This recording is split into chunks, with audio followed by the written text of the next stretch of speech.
मां पार्वती अच्छे अवसर को पाकर के और पहुंची। आज भगवान शंकर ने देखा क्या, जानी प्रिया आदर अति कीन्हा और बाम भाग हर आसन दीन्हा। ये हमारी प्रिया प्रीतमा है, हमारी अर्धांगिनी है, हमारी धर्म पत्नी है। ऐसा मन में विचार करके भगवान शंकर ने वाम भाग में बिठाया। अच्छा, वाम भाग में ही क्यों बिठाया, सामने क्यों नहीं बिठाया? देखो, पत्नी को कहां बैठाना चाहिए, अपने से बड़े को कहां बैठाना चाहिए, कब किसको किस अंग में बैठाना चाहिए, इसका भी धर्म और सबका इसका भी सब विचार है। बिना विचार किए किसी को भी कहीं बिठा देंगे तो उसका परिणाम गलत होता है, उससे अपराध बनता है। धर्म पत्नी है अगर, तो धर्म पत्नी को वाम भाग में ही बिठाना चाहिए। क्यों? क्योंकि वाम भाग शोभत जग जननी। जो है पत्नी का जो है ना, स्थान वाम भाग में होता है। अपने वाम भाग में अपने कन्या को भी नहीं बिठाना चाहिए, अपने बहन को भी नहीं बिठाना चाहिए। पत्नी, धर्म पत्नी के अलावा वाम भाग में पति के बैठने का अधिकार किसी को है ही नहीं। वो रिजर्व कोटा है, वो सीट सिर्फ पत्नी के लिए, धर्म पत्नी के लिए। अच्छा, एक बात याद रखिए, जब मां सती कथा नहीं सुनी, भगवान शंकर की जब समाधि खुली, जब सती सीता का रूप बनाई थी, और तब जब सती गई तो भगवान शंकर ने कहां बिठाया? दाएं बाएं नहीं, कहा सामने बिठाया। क्यों? बीते संवत सहस्र समाधि तजी समाधि शंभु अविनाशी। राम नाम शिव सुमरन लागे, जाने सती जगतपति जागे। जब सती जान गई कि भगवान जग गए तो जाई शंभु पद बंधन की ना, भगवान शंकर के चरण में बंधन किया। फिर शंकर जी ने क्या किया? सन्मुख शंकर आसन बिना, बाएं नहीं दाएं नहीं, सामने। क्यों? उस समय भी तो पत्नी थी, पत्नी को वाम भाग में बिठाना चाहिए, सामने क्यों बिठाया? पत्नी थी लेकिन उसने सीता का रूप बनाया, और सीता मां के तुल्य है, इसीलिए पत्नी को वाम भाग में बिठाया जाता है, लेकिन मां को नहीं। उस समय वो पत्नी नहीं, मां है, इसीलिए भगवान शंकर ने वाम में और दाहिने नहीं, उसे सामने बिठाया। अर्थात शंकर भगवान से सीखिए, शिक्षा ग्रहण करिए कि अपनी माँ हो, अपने से बड़े हो, अपने गुरुजन हो तो सामने बिठाना चाहिए। हाँ, अपने से बड़ों को सामने आसन दिया जाता है। और एक बात, गृहस्थ आश्रम के लिए ये शिक्षा आवश्यक है। जो पत्नी हर समय बाएं भाग में बैठती है, वही पत्नी पूजा में, कथा में, कीर्तन में दाहिने हो जाती है। शक्ति है वो आगे हो जाती है। इसीलिए आज भगवान शंकर के पास मां पार्वती आई, भगवान शंकर ने पार्वती को वाम भाग में आसन दिया। अब थोड़ा विचार करो आप, जो कोई व्यक्ति इलेक्शन जीता हुआ हो कभी और बीच में हार गया हो और फिर लड़ा इलेक्शन और फिर जीत गया, तो कष्ट होगा, दुख होगा कि प्रसन्नता होगी? प्रसन्नता होगी ना। मां सती भी इलेक्शन हार चुकी थी, बीच में कुर्सी चला गया था ना। आज पुनः वो कुर्सी मिला, वही बड़ वृक्ष है जिस बड़ वृक्ष के नीचे आसन सामने दिया गया, वाम भाग में नहीं दिया गया। आज वही आसन पुनः सती शरीर के बाद आज पहली बार वो आसन मिला। मां पार्वती की दशा, रोम रोम प्रफुल्लित हो गया, आनंदित होने लगी मैया पार्वती। बेटी शिवी और समीप हर साई, और पूरब जन्म कथा चित आए। पार्वती मैया भगवान शंकर के वाम भाग में अति प्रसन्न होकर के विराज गई, और जैसे उस गद्दी पर बैठी आंख बंद हुआ, अति प्रसन्नता हुई, और आंख बंद होते ही पूर्व जन्म की याद आ गई। ये वही स्थान है जो स्थान मुझसे छीन लिया गया था, आज वही स्थान प्राप्त हुआ।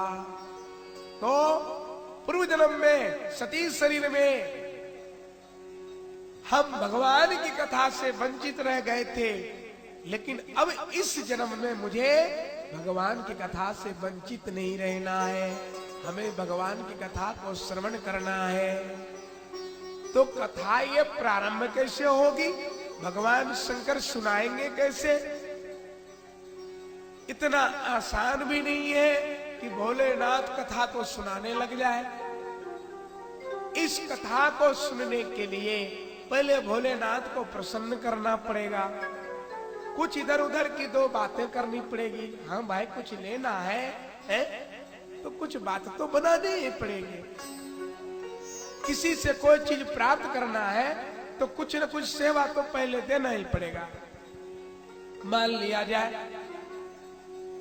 उदाहरण, किसी का पति लाखों रुपये का तनख्वाह पाता है और पेमेंट मिला, और पेमेंट लेकर आया, और जेठ का महीना है, खूब गर्मी है, और जैसे आवे तैसे कहे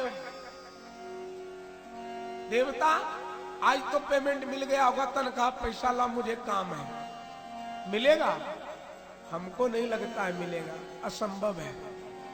500 गाली एक सांस में, इतनी धूप है, इतनी गर्मी है, मैं मर रहा हूं, तुझे पैसा दिख रहा है? अच्छा वही तरीका बदल दिया जाए, जैसे आया तैसे ठंडा ठंडा फ्रिज से निकाल के एक बोतल पानी, बढ़िया जो है बढ़िया मुरब्बा है, बढ़िया है, बढ़िया थोड़ा पंखा करने लग गए हैं। जब खा लिया पानी पी लिया, थोड़ा सा आराम मिल गया, शांति मिल गई, और तब कहा जाए कि क्या है ना, मुझे कुछ पैसे की आवश्यकता थी। फिर कितना आवश्यकता है? 100 रुपया। अरे 100 क्या, 500 ले लो। अरे हम क्या करेंगे? अरे रखे रहना, फिर जरूरी पड़ेगी तो करना खर्चा है। तरीका, किसी से कुछ प्राप्त करना है तो जिज्ञासु बनना पड़ेगा, बिना जिज्ञासु बने प्राप्त होने वाला नहीं है। मैया पार्वती ने सोचा मैं कैसे प्राप्त करूं, तो मैया पार्वती कहती है, हे प्रभु आपसे एक बात पूछूं? हाँ देवी पूछो।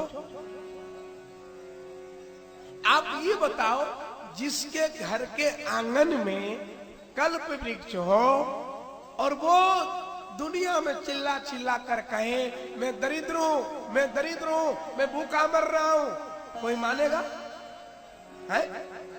कल्प वृक्ष मतलब, कल्प वृक्ष का प्रभाव है कि कल्प वृक्ष के नीचे बैठकर हम जो भी मांगेंगे, जो भी कल्पना करेंगे, जैसे कल्पना किए कि 56 व्यंजन तैयार, तो 56 व्यंजन तैयार, ये कल्प वृक्ष का प्रभाव है। विमान आ जाओ तो विमान आ गया, बिल्डिंग तैयार हो जाओ बिल्डिंग तैयार हो जाएगा, आश्रम तैयार हो जाओ आश्रम तैयार हो जाएगा। इतना सोना इतना चांदी, अर्थात जो भी कल्पना किया जाता है कल्प वृक्ष के नीचे बैठकर वो तुरंत प्राप्त होता है। ये कल्प वृक्ष का प्रभाव है। मैया पार्वती कहती है, प्रभु भोलेनाथ आप ये बताओ, जिसके घर में कल्प वृक्ष हो और वो चिल्ला चिल्ला कर कहे मैं भूखों मर रहा हूं, कोई विश्वास करेगा, कोई मानेगा? बोले देवी, अरे तेरी खाने पीने की कहाँ कमी रह गई है? तुझे वस्त्र की कमी है कि खाने की कमी है कि रहने की कमी है? तू ऐसी बात कर रही है, कोई पड़ोसी सुन लेगा क्या कहेगा?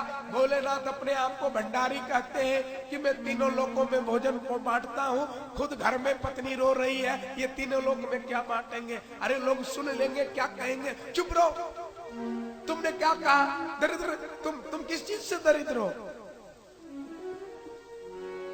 देवी, तुम्हें क्या कमी है?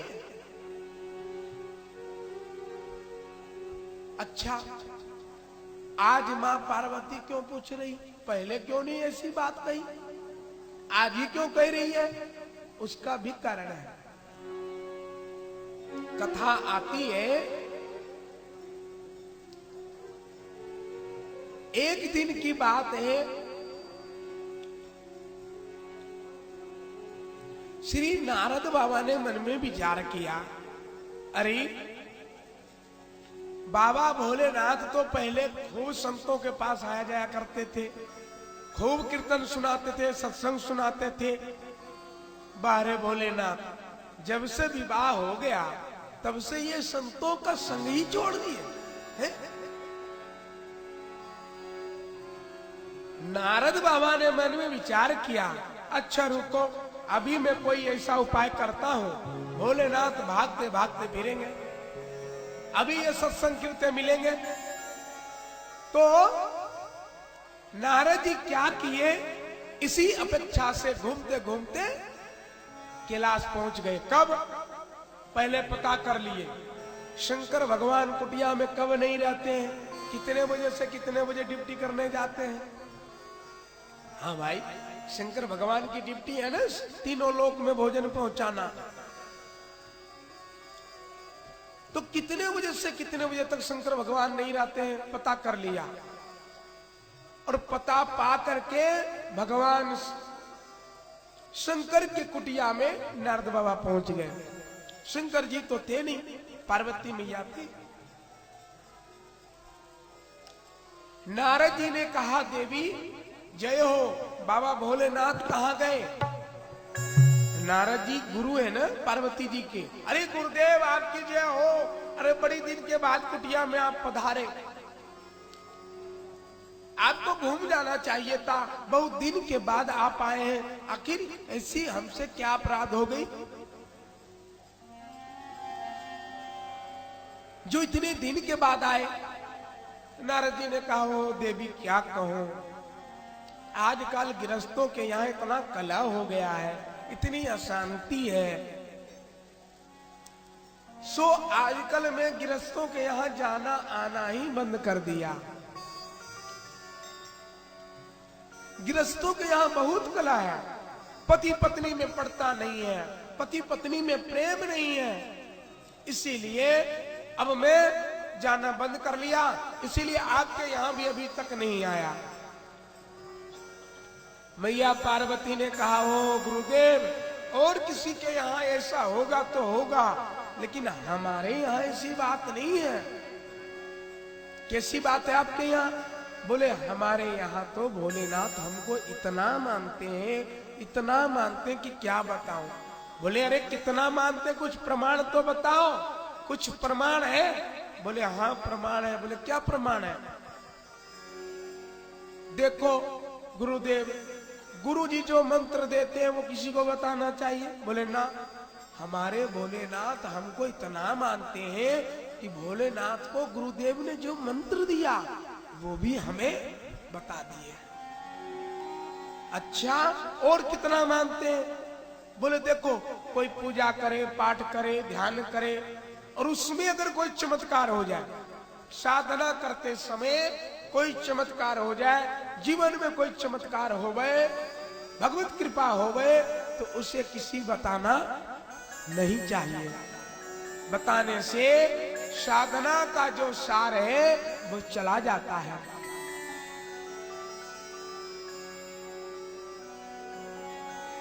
पार्वती ने कहा हाँ गुरुदेव सार चला जाता है, लेकिन फिर भी हमारे भोले शंकर रोज ध्यान करते हैं और ध्यान में कभी राम जी आते हैं, कभी कृष्ण जी आते हैं, उनके लीलाओं का दर्शन होता है और वो सब हमको बता देते हैं। किसी को ना बताना चाहिए लेकिन फिर भी हमको बताते हैं। बताओ इससे बड़ा प्रमाण और क्या हो सकता है। नारद जी ने कहा देवी वो तो ठीक है, भगवान शंकर आपको इतना मानते हैं, तब तो आपको ये भी बता दिए होंगे। बोले क्या? बोले वो जो 24 घंटा खोपड़ी का माला पहने रहते हैं, वो खोपड़ी का माला काहे का है? मैया पार्वती ने कहा ओ गुरुदेव ये बात तो अभी तक उसने बताई नहीं। नारद जी ने कहा ओ देवी मैंने कहा ना पति पत्नी में प्रेम नहीं है, आडंबर है। अब मैं यहाँ भी नहीं रुकूंगा। मैंने तो बहुत सोचा कि यहाँ बड़ा प्रेम होगा, यहाँ भी प्रेम नहीं। राम राम राम श्रीमान नारायण नारायण। अब तो मैं यहाँ भी छोड़कर जा रहा हूँ। गुरुदेव रुको तो। नहीं नहीं एक पल नहीं। अरे गुरुदेव रुको तो, समस्या का समाधान कैसे होगा ये तो बताओ। नारद जी ने कहा समस्या का समाधान एक ही है। बोले क्या? बोले कोप भवन। पहले के महारानियों के लिए, पत्नियों के लिए, देवियों के लिए एक एक्स्ट्रा कमरा होता था, और कोई रूम होवे चाहे ना होवे, लेकिन कोप रूम जरूर होता था। पत्नी देवी अगर नाराज हो जाए, गुस्से में हो जाए, तो सीधे कोप भवन में चले जाओ। बस न नैहर भागने की जरूरत है, और न मायके जाने की जरूरत है, न कुआं में कूदने की जरूरत है, न फांसी लगाने की जरूरत है। आजकल के तो माताएं ऐसा करती हैं, लेकिन पहले नहीं, सीधे कोप भवन। अरे समस्या का समाधान चाहिए और क्या? फांसी लगा लेंगे तो समस्या का समाधान हो जाएगा? नहीं। कुएं में जाकर मरेंगे तो क्या समस्या का समाधान होगा? नहीं होगा, और समस्या बढ़ जाएगी। कोप भवन में मैया पार्वती चली गई।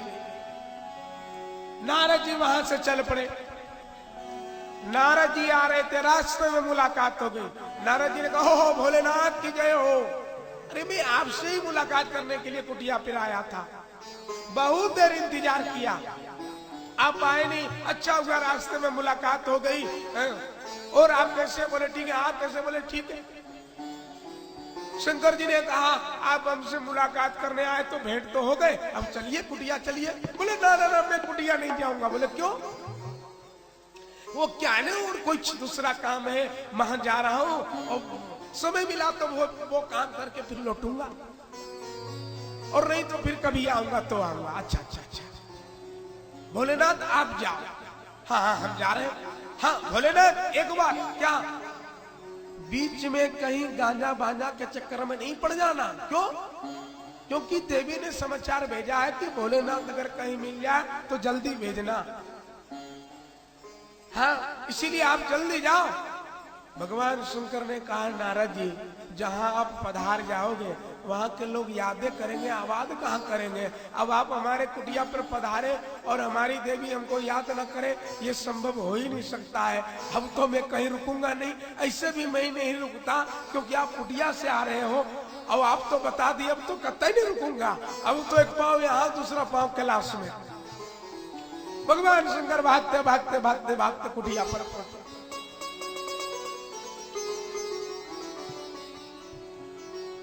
नंदी बाबा किनारे बैठे थे। नंदी, हाँ भोलेनाथ। अरे पार्वती कहाँ गई? मैंने सारी कुटिया में ढूंढ रखा, पार्वती दिखने रही, किधर गई? ओहो, नंदी बाबा ने कहा भोलेनाथ क्या बताऊं? अरे क्या बताऊं? क्या बताने की चीज नहीं है? बताने की चीज तो है, लेकिन कैसे बताऊं? अरे कैसे बताओगे? मुंह से बताओगे? मुंह से बताओ। बोले गुरुदेव अगर मैं बताऊंगा तो पाप लगेगा। अरे ऐसा क्या हुआ जो पाप लगेगा? बोले महाराज ऐसे लोगों की बात ही है। बोले कुछ पाप नहीं लगेगा, तू बात बता। बोले महाराज संत की अगर कोई चुगली करूंगा तो पाप नहीं लगेगा। अरे नहीं नहीं तुम बताओ, पाप नहीं लगेगा, बताओ क्या बात है। बोले महाराज वो लंबी लंबी चोटी वाले, वो जो जो क्या वो सरंगी लिए फिरते हैं बिना। वो क्या नाम है उनका? अरे वो नारायण, वो हाँ नारायण। क्या हुआ? बोले महाराज वो आए कुटिया में। अच्छा, पता नहीं घंटों पार्वती मैया से फुसुर फुसुर फुसुर फुसुर पता नहीं क्या बतियाए। और जैसे बतिया करके नारद बाबा कुटिया से गए, तैसे पार्वती मैया की मैंने देखा आंखें लाल, चेहरे लाल, एकदम ऐसा लग रहा था कि अब पूरा एकदम काली का रूप धरने जा रही है।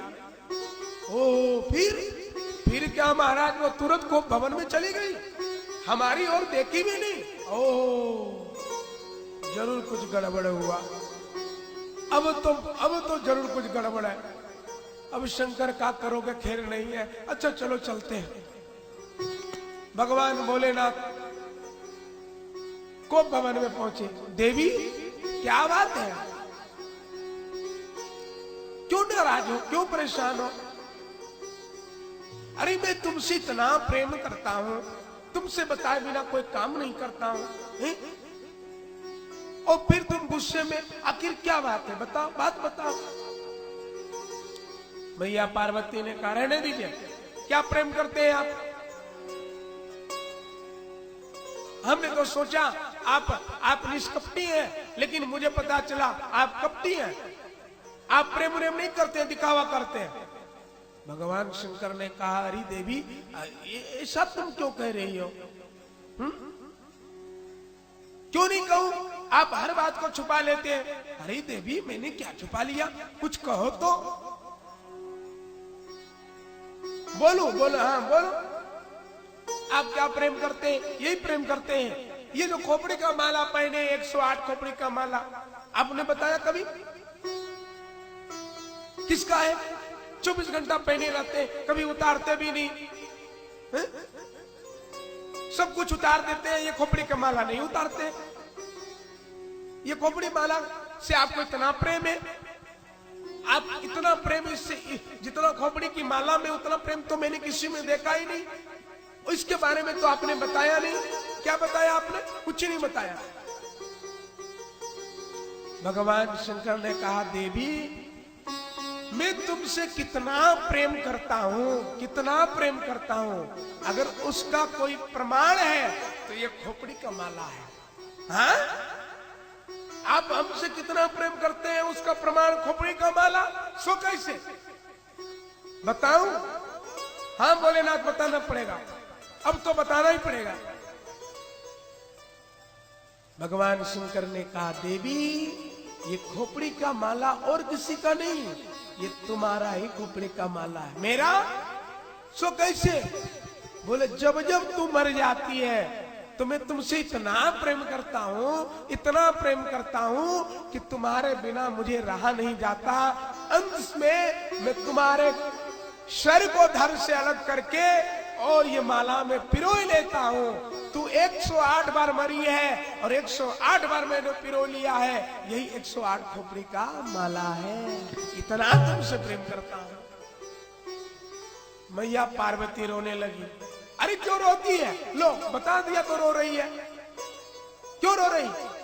पार्वती ने कहा, भोलेनाथ रो ना तो कहा हंसू? तू रो क्यों रही है, ये तो बात बताओ।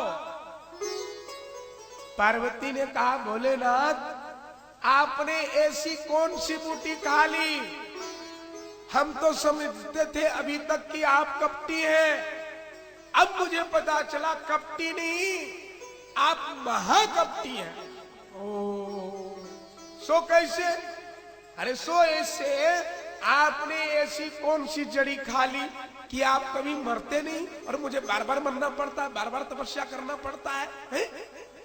अरे वो बूटी हमें भी पिला दिए होते, हम भी अमर हो जाते। क्यों बार बार मरते, क्यों बार बार जन्म लेते और फिर हजारों हजार लाखों लाख वर्ष तपस्या करते, फिर आपको पाते? आप बूटी मुझे क्यों नहीं पिलाई? भगवान शंकर ने कहा, देवी वो बूटी मैंने एक बार नहीं कई बार पिलाने का प्रयास किया, लेकिन तू पी नहीं तो मैं क्या करूंगा? है? कैलाश पर्वत पर ही एक बार यही स्थान पर भागवत अमृत रस सुधा का पान करा रहे थे। तुम सो गई और सुखदेव वो सुख तोता का अंडा फूट गया और वो सुन लिया, वो सुखदेव बन गया, वो अमर हो गया। अब तुम मरती है तो मैं क्या करूं? मैं तो तुम्हें अमर बनाने के लिए सुनाने जा रहा था, अब तू सो गई बीच में। बता मेरी क्या गलती है? पार्वती कहने लगी, प्रभु मैं निवेदन करती हूं अब की बार आप सुनाओ, नहीं सोऊंगी मैं, अमर कथा सुनाओ, मैं नहीं सोऊंगी और मैं वचन देती हूं कि मैं प्रभु की कथा का रसपान करूंगी।